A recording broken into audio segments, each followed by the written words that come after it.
Very hard. You know, it's like trying to find support in your own city, trying to find support from other people when you're not really making any noise that people will acknowledge. It's just tough, you know. So my advice is keep going and just never give up, man. Believe in yourself until someone else believes in you, you know.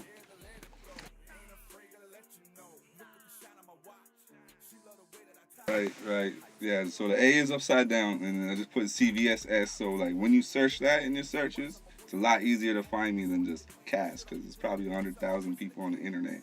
And their name is Cass. So, let's try to be creative and stop marketing scheme, right? So, it's just trying to make it better for the people to find me, make it a little more easier to get to me when you're looking for me.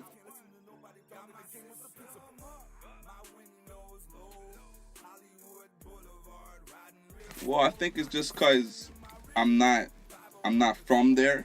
It's like anywhere you are. It's harder to make the most noise in your hometown because I feel like people are biased, right? So people that don't know me and they hear the music, they don't really make a judgment because they don't know me, right? They're judging the music, not me. So I feel like in my hometown, it's a lot harder because people know me out here too much, you know, and it's just like, oh, it's just Cass. It's just Cass doing his thing still, you know. But now that I'm out here, I'm a new voice. It's like it's new guy rapping in the game, and they don't really know who he is. They take it in, and it gains interest to listen in the first place.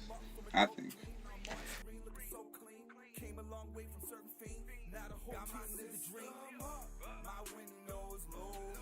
We met at the Cut Awards, right? We have some mutual friends, and then we met at some TIFF events during the TIFF week, and we were talking. We were friends, just mingling before we decided to even build music together. So it just came together like naturally, you know. Yeah.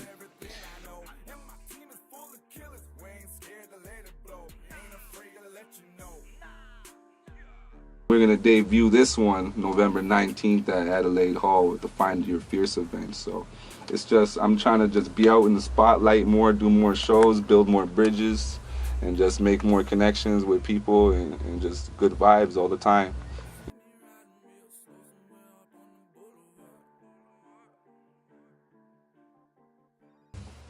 Man, I don't know because like for myself, I don't consider myself that yet. You know, I'm still moving forward. I'm not done. Like like sometimes it feels great to hear people say it's great, but like I always moving forward and it's great to hear sometimes like how people would be like, yo, I grew up on your music, and I'm like, damn, like shit.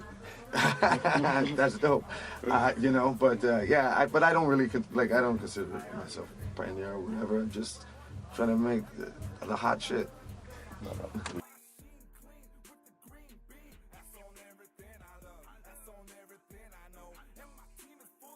I'm proud because if people look back to where it came from, like imagine like it was hard when I was coming up. I'm now thinking how hard it was when Maestro was coming up and Michi Me was coming up. Hmm. So you look at from where it went to there to now to where now the city of Toronto is like it's the final busting point in North American and hip hop period. Everything is coming from here. We got talent. It's always been here, and now it's just the attention is on here. You're looking. Yeah, so I'm proud to see because it started from nothing. Like it was everybody wearing Pittsburgh Pirates and Philadelphia Phillies and New York Yankee The hats. windbreakers. Yeah, to now everybody's rocking a J cap. Like it's not hard to find. Everybody.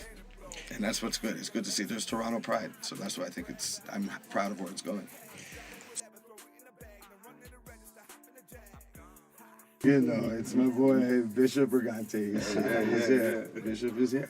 Bishop is Yeah. in the building. But people man. who know me know I roll with Bishop from time. So me and Bishop are brothers from way back, Scarborough guys like that. So Yeah, it was actually surprising me when he showed up. I didn't know he was coming, but I knew Yeah. who he was from as soon as he showed up. Yeah. So it was like, yo, what's up, man? It's popping. Bishop in the building, man. Shout out. yeah.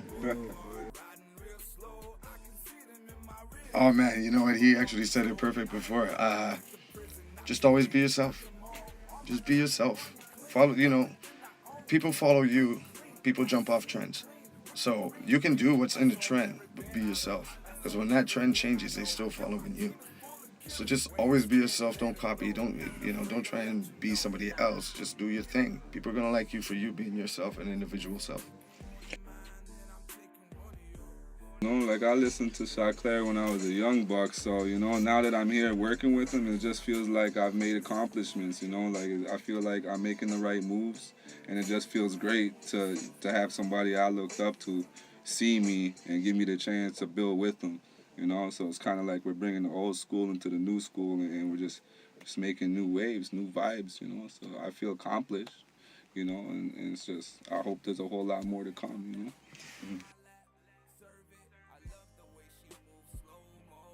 Man, I was excited because I liked Memphis Bleak on all the tracks on them J records and everything, and then that was me recording I think that was my second feature I've ever done with anybody.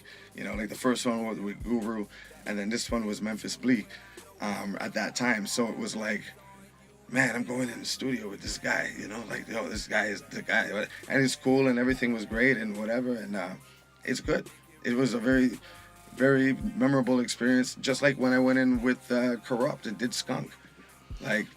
And that was cool. And me and Corrupt were cool. You know what I mean? So it's just cool vibes.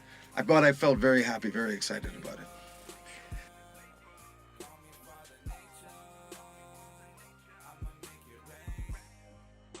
I was just like, man, Premiere is using my shit. That's dope. And you know what the funny thing was is that there was a whole bunch of sample controversies going on around that time, like people paying for samples or whatever. And I was just like, shoot, use it, bro. Thank you. You know what I mean? So I was just like, I was just happy about it. And yeah, I was happy because, I listened to Gangstar, and I'm a fan of DJ Premier. It's just that he went and all the records and all the resources that he had to go and pull my song out. It's like, yo, that's dope.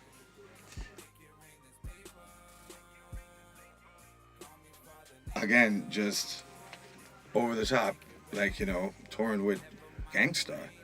It's like, you on the road, man. The stuff that you listen to, that's just, so you get to hear it every night. You get to see their insight, their wisdom. They share it with you. It's all that type of experience. You can't pay for that type of experience. It's like a natural experience, knowing when. I remember we were late going downstairs. Bishop might even have been there. But we were going downstairs and they were like, yo, you guys are on in an hour.